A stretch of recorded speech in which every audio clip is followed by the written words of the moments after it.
Señores, buenas tardes. Soy César Augusto Nakazaki Seminario y esto es Contrapunto Jurídico. El día de hoy nos acompaña el afamado abogado Juan Carlos Portugal para discutir respecto del principio de congruencia entre la disposición de formalización y continuación de la investigación preparatoria y el requerimiento acusatorio o requerimiento mixto que presentado en la etapa intermedia. ¿Cómo están? Gracias César por la gentil invitación. Efectivamente, es una problemática que muy pocos conocen, porque está bastante residualmente metido allí en la legislación. La congruencia, para que quienes nos oigan lo analicen y lo interpreten, está básicamente relacionada a lo que mencionaste, que debe existir una coincidencia entre hecho, persona y delito respecto de lo que se investigó durante la investigación preparatoria, entiéndase durante las diligencias preliminares, durante la formalización de la investigación o en la prórroga de esta. O sea, lo importante es que este hecho no solamente esté incorporado en la formalización, ciertamente debería estarlo, porque digamos la formalización delimita el marco fáctico de toda investigación, pero la Fiscalía, por la progresividad de la investigación, puede incorporar en alguna otra disposición adicional. Hay muchas de estas denominaciones: disposición que incorpora hechos, disposición que incorpora delitos, disposición que incorpora un nuevo marco fáctico a la investigación, diferentes nomenclaturas. Pero lo especialmente importante es que esas investigaciones, esos hechos deben estar reflejados en la acusación. Dicho de otra forma, no puede existir una acusación sobre un hecho que no se investigó. Pero la problemática no radica allí, porque eso debería pasar siempre. Nosotros, amigos de algunos fiscales, creemos en la buena fe y en la lealtad que estos tienen. Debería, por supuesto, ser así. Pero resulta que en algunos casos se agregan datos que parecieran formales, pero que terminan siendo determinantes en una acusación y que te cambian el rumbo, no solo el tipo, sino también del hecho. A eso es a lo que denominamos como infracción al principio de congruencia entre investigación y acusación. Lo interesante y lo discutible y problemático es que el artículo 349 numeral 2 dice que la acusación deberá contener los mismos hechos y delitos referidos a la disposición de formalización de investigación preparatoria. Hasta ahí no hay discusión. Pero ¿qué ocurre en un escenario hipotético en donde la Fiscalía acusa sobre algo que no investigó? ¿Existe un trámite procesal que el legislador se ha ocupado? La respuesta es no.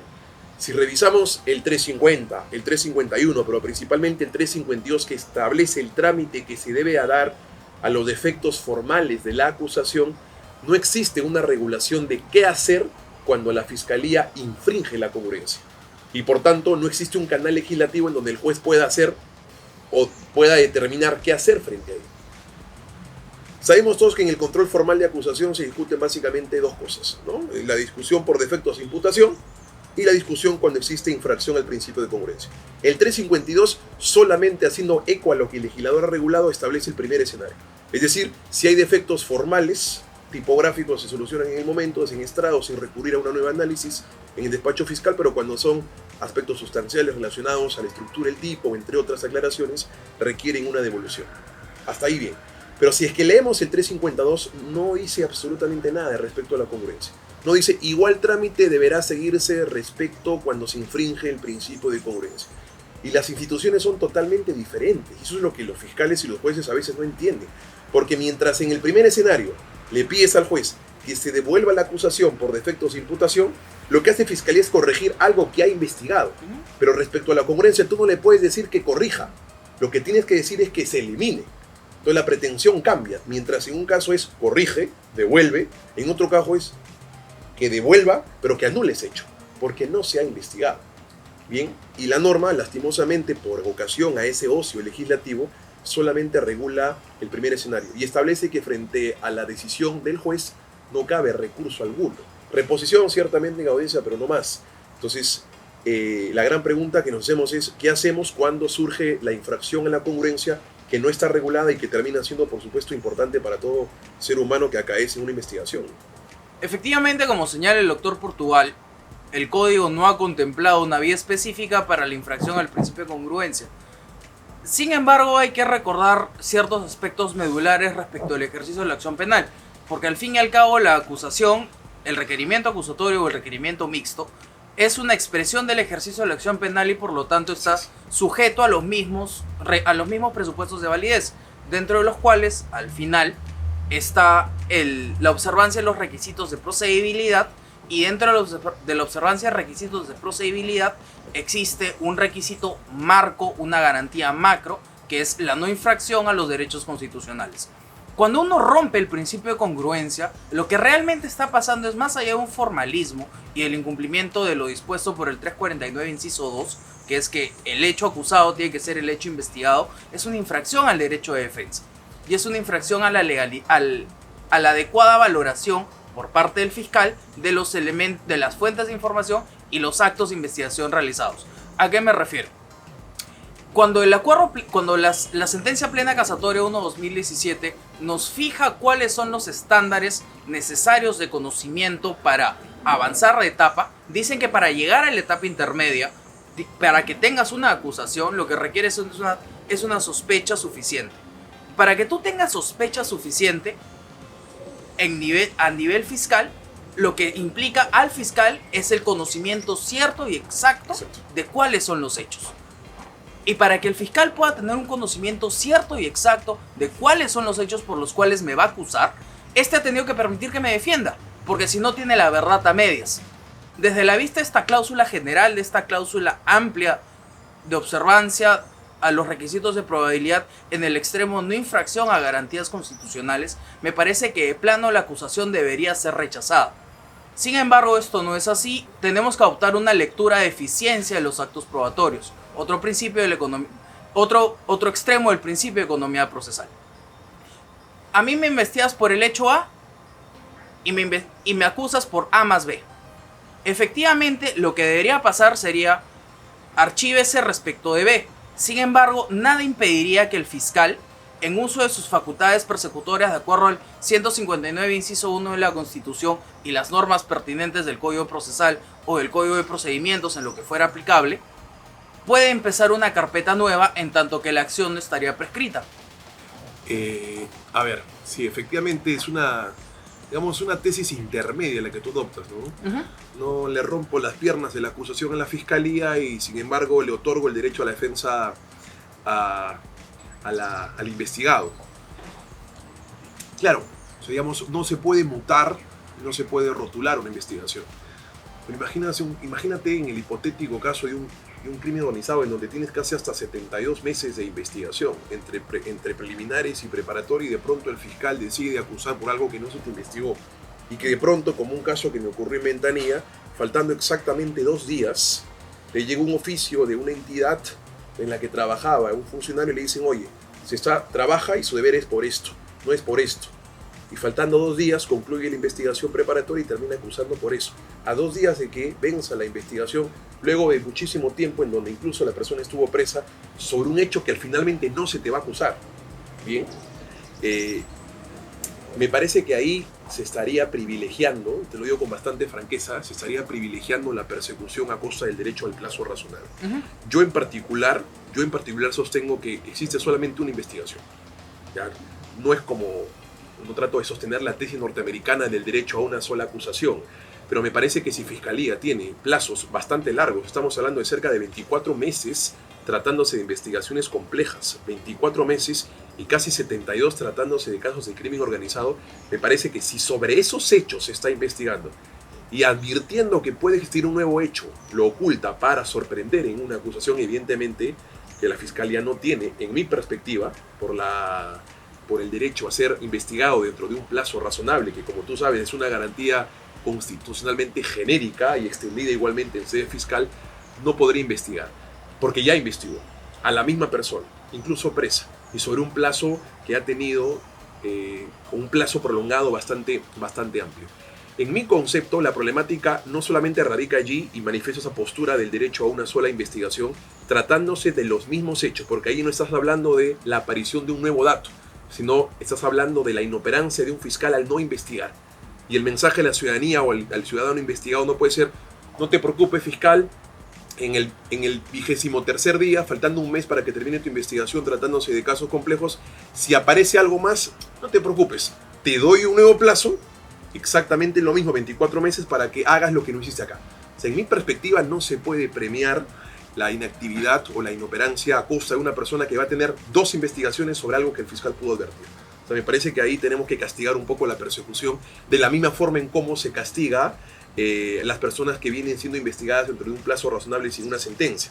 Sabes perfectamente que hay diversos tipos de tesis. La norteamericana, la alemana, que excluye la investigación, que exculpa a la persona, que libera a la persona de toda investigación, precisamente porque la perpetuidad en el tiempo y es un castigo a la persecución, ¿no?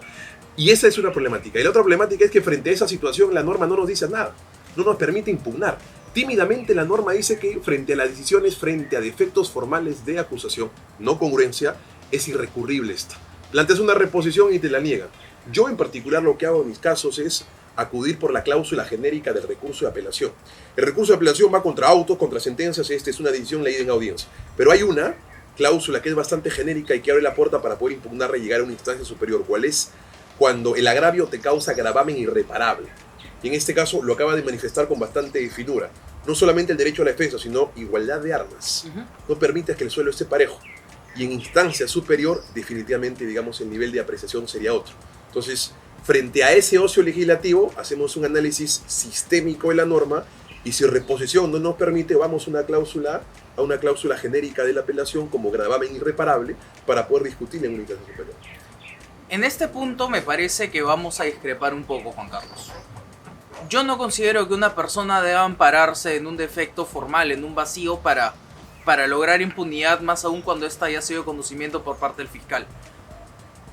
Efectivamente, si en los casos que tú mencionas, tengo plazos monstruosos introducidos por la 30.077 para investigar casi 6 años. Esto lo vemos todos los días los abogados que tenemos el desafío de afrontarnos a la fiscalía en sistema de crimen organizado, en sistema anticorrupción. Pero efectivamente la conducción inadecuada de fiscalía respecto al conocimiento que tiene y a las conductas aparentemente maliciosas que podría tener deben generarle consecuencias, sí, pero estas consecuencias no pueden permitir que un criminal respecto a cuyos actos el fiscal tiene conocimiento no sea siquiera investigado. En videos anteriores, desde este lado de la mesa expusimos la buena idea que sería la aplicación de las reglas de compensación que establece el caso Norín Catrimán en la jurisprudencia de la Corte Interamericana de Derechos Humanos. Muy buenas además. Esta regla de compensación se extiende a todo y va sobre la siguiente estructura. Si tú, fiscal, ya violaste el derecho de alguien, no vamos a aplicar la tesis americana de exculpar al culpable, sino que lo que vamos a hacer es restringirte el crédito para que tú hagas ciertas cosas. En este sentido, yo no comparto de forma alguna que un criminal se vaya con las manos libres a su casa sin que siquiera el fiscal pase a escrutinar cuáles son los actos que esta persona hubiera realizado, más aún cuando el fiscal conoce de forma cierta cuáles son los hechos. Porque si están en la acusación es porque el fiscal ya la tiene clara. Pero sin embargo, como sí se ha violado un derecho y este criminal aparentemente es una persona, tiene derechos humanos, se le tienen que respetar. Y la solución, respetando el derecho de defensa, respetando el derecho a un plazo razonable, sería: tú, fiscal, no archives, yo, juez, no voy a anular el hecho, te lo voy a derivar a ti, fiscal, y tú, fiscal, condúcelo en una carpeta diferente, pero con plazos acortados, con los plazos ordinarios. O sea, propones una suerte de investigación suplementaria. Exacto. Claro, que en estricto, digamos, tiene un escenario solo focalizado para un aspecto, ¿no? Cuando se emite un requerimiento de sobreseimiento, Fiscalía oraliza sus razones, de manera que frente a una ausencia de acusación no debería haber una prosecución. Sin embargo, del lado de la sociedad hay una persona que dice: oye, hay algo que no se ha hecho, y de haberse hecho seguramente el sentido de la decisión del requerimiento sería otro. Estamos hablando del actor civil. Frente al requerimiento de sobreseimiento, posición del actor civil, el juez tiene, digamos, opciones de elevar en consulta o de oficio adoptar una investigación suplementaria con determinados hechos, con determinados actos de investigación y con un tiempo reducido que permita investigar, pero no alargar. Digamos, es una tesis que tú planteas y que me parece bastante justa.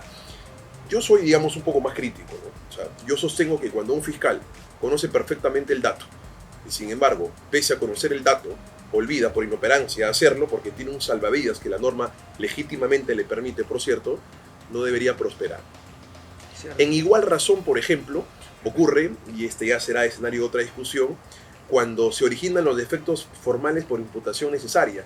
No sé si te ha pasado en litigio, pero devuelven una vez, fiscalía trae, no corrigió, y es un ping-pong. Devolución trae, no corrección. Devolución trae, no corrección. En una ocasión, en Ayacucho, hasta en 8 ocasiones se devolvió y simplemente no se logró superar las expectativas que había dicho el juez. En Chile, en 3 ocasiones te devuelven la acusación y el tema murió. Igualmente en Costa Rica. En nuestro país me parece que en algunos escenarios existe un paternalismo por parte del legislador al privilegiar la acusación a costa de ciertas garantías, pero digamos, en el escenario que nos hemos planteado, me parece que una investigación suplementaria con tiempos reducidos, aunque no sea necesariamente la posición que comparto, pero es la posición, digamos, más salomónica entre investigación, persecución y derecho y garantía, podría ser la tesis, digamos, más salomónica, ¿no?